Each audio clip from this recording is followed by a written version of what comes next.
Hi and welcome to week 4 of the Family Food and Fun programme. In your bag this week you should have a big block of air drying clay, some modelling tools to shape it with, and some scavenger hunt sheets. So it's the summer holidays, hopefully the weather is with us. This week's challenge is to go outside and create a family scavenger hunt. Now, if you've never done one before, the idea is that on your sheet here, you've got 8 squares and you decide before you go out for your walk what you're going to collect or look for. Now, you might want to do it around the theme of shape, so looking for round things or swirly things.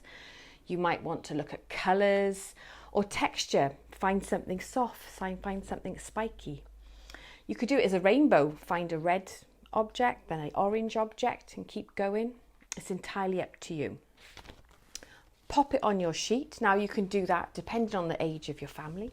You might want to do it with words, you might want to do it with pictures or things you've cut out of magazines and you're going to look for birds and snails. But it's just sort of a prompt really for you all to go out and have a look around. While you're out walking, take a bag with you or a box and gather some bits and pieces. So I've done that here. So we've got leaves, we've got sticks, we've got pine cones, feathers, because then you can move on to using your air drying clay. So I'll just pop that to one side for a moment. So air drying clay is exactly what it says. Once you've opened it, the clay inside is going to start to dry out a bit. So when you're not using it, make sure it's sealed really well. Pop it in an airtight container or roll the edge over and tape it down just to keep it as long as you can. The air drying clay is white and it leaves a bit of a white sort of residue on your fingers, sort of like a slightly powdery feel, and it'll also do that on your table. So when you're working with this, might be a good idea to use a piece of plastic or cardboard or a chopping board just to protect your tabletop. And you just model it, so it's just like plasticine. You can roll it into sausages. You can use your tools as well. So you've got these, they're slightly different shapes, so you can carve out patterns or put some nice detail on it. And then you've got all the stuff that you've collected on your walk. So you might decide to make a bird, but we'll use real feathers. Or we've got some sticks and they could become legs. It also takes imprints really well.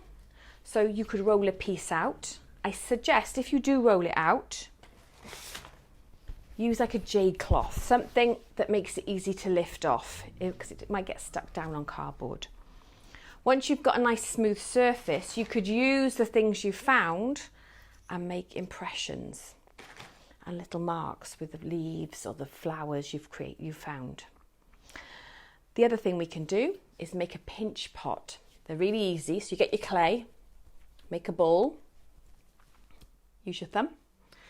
You're going to go into the centre and then just pinch around. Keep going. So instead of using a potter's wheel to create your bowl, you're just going to pinch it. Pinch, pinch, pinch. And then you can see we've got a little bowl. Now, these obviously could be much bigger. And you could make 2, and then another one could be the lid. And this could be, while it's still soft, a really nice place to put everybody's names in the family, or if you wanted to push things into it and make an impression or decorate it with jewels.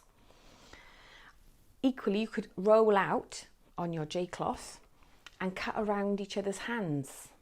And that also could have your names on them as well. So you're sort of creating gifts for each other or ornaments for your house.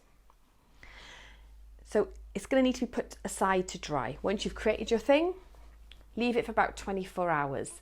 It'll then become hard and then you can use your paints or your pencils and you can mark on it.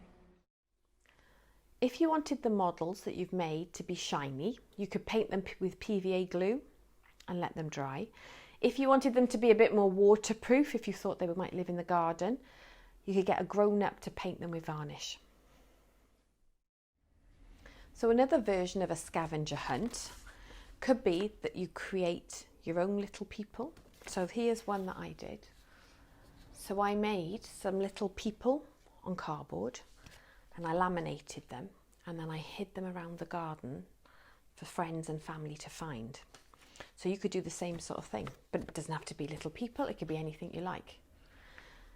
Equally, you could make your little models. You could make little things, a little frog, a little snail, hide them in your garden, and then get everybody else to come out and find them.